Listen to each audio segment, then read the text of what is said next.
This episode of It's the End of the World as We Know It and I Feel Fine was made possible by contributions from slaves like you. Thank you very much. Which brings us once again to the urgent realization of just how much there is still left to own.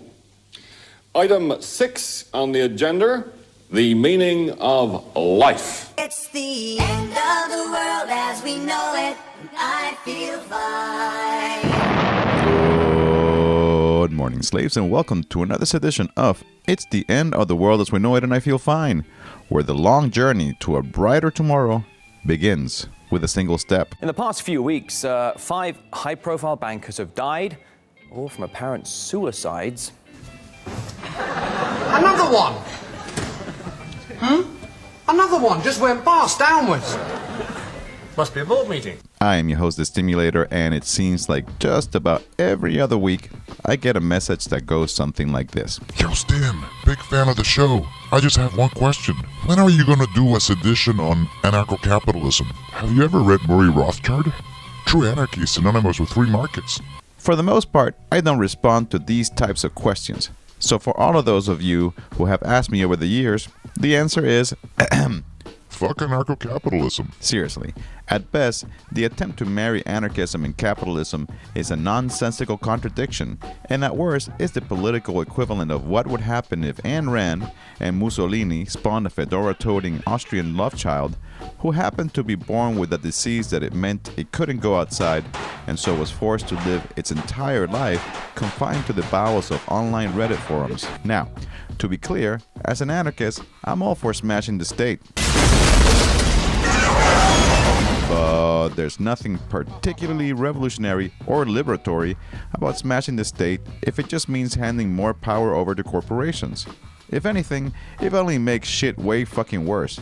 And if you don't believe me, just ask the people of Flint, Michigan. We started to lose our hair, all 5 of us, and we started developing rashes on our arms and our face. Back in March of 2011, Michigan's ANCAP governor, Rick Snyder, I'm an accountant, signed a bill which allowed for the special appointment of so-called emergency financial managers, which are essentially just a cabal of corporate technocrats who are granted the supreme authority to override decisions made by local governments, all in the name of market efficiency. get in there, get the job done, get out. In 2014, in an effort to pinch some pennies, Flint's emergency manager, Darnell Early, switched the source of the city's drinking water to the heavily polluted Flint River, which is chock full of delicious, thirst-quenching industrial chemical solvent called trihalomethane. This toxic fucking slurry immediately began corroding the city's pipes, causing a trickle-down effect of sorts, with shit tons of lead leaching into the water supply and ultimately exposing the city's 100,000 residents to severe fucking lead poisoning. I think in retrospect, if we all had, 20/20 hindsight, we'd do a lot of things different. I'm an accountant. I love you because you kill people. And now, impoverished Flint residents who can't afford to pay for their poisoned fucking water are getting their pipes shut off altogether. Stop the water, shut up! Water is a human right! Just like their neighbors in the cash-strapped city of Detroit, where thousands of peeps have had their drinking water cut off in strict accordance with the libertarian logic of the free fucking market. Or maybe you can ask peeps living in California's San Fernando Valley, who for months now have been dealing with a giant fucking natural gas leak. Hey Stim, I got a natural gas leak for you. Jesus fucking Christ, that's rank. You're a sick fuck agitator. Anyway, as I was saying, residents of the Porter Ranch community north of Los Angeles are currently facing the United States' biggest environmental disaster since 2010, when the BP's Deepwater Horizon oil rig blew the fuck up in the Gulf of Mexico. For months now, a steady stream of methane has been spewing out into the Aliso Canyon underground natural gas storage facility, causing a slew of health problems for local residents. I have terrible headaches, my daughter experienced stomach pain, my son's got nosebleeds. It's just really bad. forcing the evacuation of thousands of peeps from the surrounding community and leading the state governor to declare a motherfucking state of emergency. To make matters even worse, methane is about 86 times more powerful than CO2 in terms of its greenhouse gas effect, meaning that this fuck-up is making a gigantic contribution to the runaway climate change already fueling a historically unprecedented regional drought. At its highest level, this leak accounts for a whooping 25% of California's total emissions, roughly equivalent to the effects of driving 4.5 million fucking cars every single motherfucking day. This epic clusterfuck has been compounded by the fact that Southern California Gas, the company which owns the site, inexplicably removed the facility's emergency shutoff valve and never replaced it. No doubt because doing so will have cost them money that they didn't want to spend. And since the leak is 8,000 feet underground and extremely hard to get, it's expected to take several months to fix, meaning that there's nothing that peeps can do but wait for the free market to do its magic. Fuck anarcho-capitalism. So yeah, I hope that answers your question. Now stop bugging me about it. They some trappers who don't hold heat, gangsters who don't stroll streets, next level criminality, keep it shit low key. Not like Bobby Shmurda's dumbass, but they do the shmoney though. I mean they show money, then the police dance on our bones. It's time to overthrow 'em, cause these banksters don't play. Plus made the rules up in this shady game. Gang begging for major payday, pushing they laws like narcotics. Rounding black males in them prisons box up they products. Why how Nike be banking off the prison complex? Even Michael Jordan, a gangster, he also bank off the process. So fuck your idol about that greed. Plus them Nikes don't fit my principles, that's why I sold my threes. What about our babies? They get deployed overseas. And our women, y'all know what happens to our women overseas. Prostitution rings, cause poverty's the blame. Exploitation at its highest, all is made in the USA by these gangsters and these pimps. They the trillers of trappers, y'all know what it is. For weeks now, high-priced financial analysts, hedge fund managers, and Wall Street execs have been shitting their $10,000 designer suits as a convergence of warning signs indicate that a clusterfuck of epic proportions is about to hit the global motherfucking economy. Mr. Pluff, have you seen the latest stock price? It's hitting an all-time low of $18 and it's still dropping. Almost $400 billion of wealth was lost today. Unlike the great financial shitstorm of 2007 and 2008, when bankers and coked-out stockbrokers were too busy groping around in a greasy fucking orgy of CDO and mortgage-backed derivatives trading to see the writing on the fucking wall. And then that happens. This time around, the same assortment of capitalist scum are completely fucking aware of the 10-story shitnami looming on the not-so-distant horizon, but have no fucking way to stop it.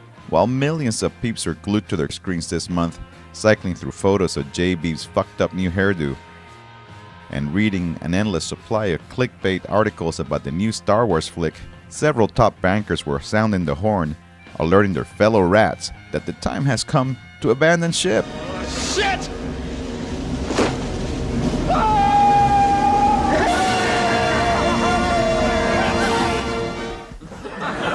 Hey, that was Wilkins of Finance. Oh, no, that was Robertson. On January 8th, a leading economist from the Royal Bank of Scotland published a memo urging investors to, quote, sell everything. How can the price be going down?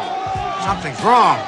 And warning that 2016 is going to be a, quote, cataclysmic year that could see up to 1/5 of the total global stock market wiped the fuck out. What you're telling me is that the music is about to stop. And we're going to be left holding the biggest bag of odorous excrement ever assembled in the history of capitalism.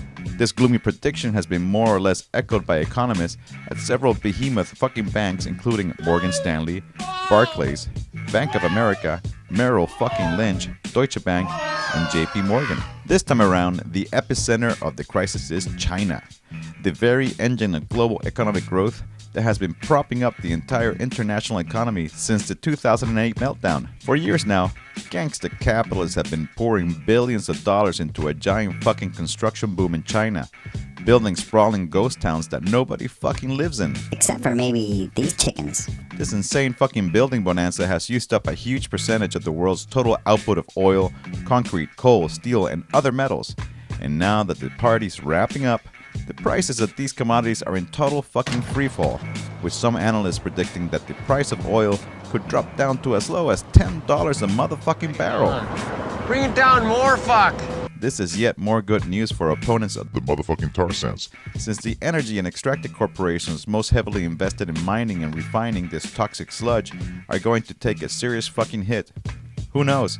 Some of them might go bankrupt and have to shut down. What do you mean you fucking got laid off? The fucking price of oil or some shit. But while this looming economic collapse may seem like great news to peeps eagerly awaiting the violent death of capitalism and the chance to piss on its fucking grave, the unfortunate reality is that it will be mostly poor peeps who get fucked in the end. Further economic turmoil risks increasing the nationalist backlash that is already reaching a fever pitch in the West and will no doubt make life even more desperate for peeps in the global South who are already suffering the brunt of global inequality and runaway climate change. After the 2008 crisis, rich fucking bankers got bailed out on the public dime, while millions of poor peeps found themselves homeless and millions more lost their jobs.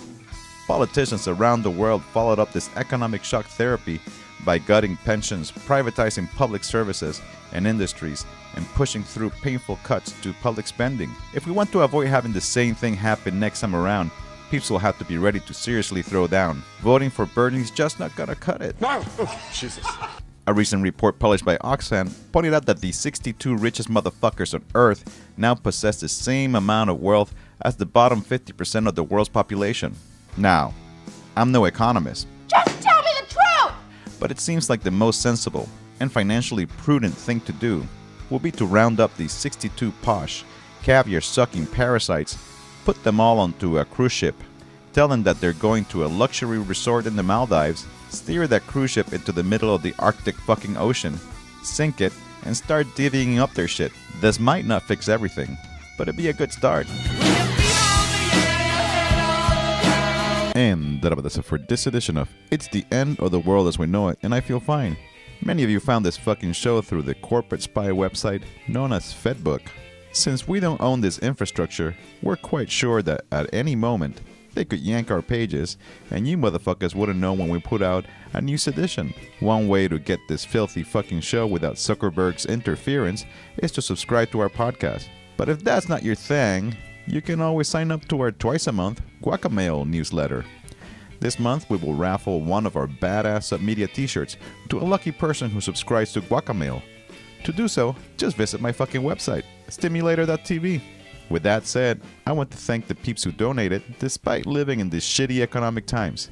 So, much gratitude to Jonathan, Kyle, Christian, Bruno, Steven, Miguel, Shannon, Francois, John, Benjamin, Jennifer, Jania, Claire, Samuel, Veronica, Darren, Justin, Guillaume, Robin, Ranko, Hassan, Hansen, Dera, Raul, Max, Baraton, Carlis, and Blade. Tostilocos. I would also like to welcome the newest member of the Taconspiracy, Nada. Stay tuned next time for another riotous roundup of the news from the global motherfucking resistance. Hasta la pasta, compañeros. Tryna kill us and trap us, they handling they biz. They the real gangsters, they the real pimps. They the trillers and trappers, y'all know what it is. Tryna kill us and trap us, they handling they biz.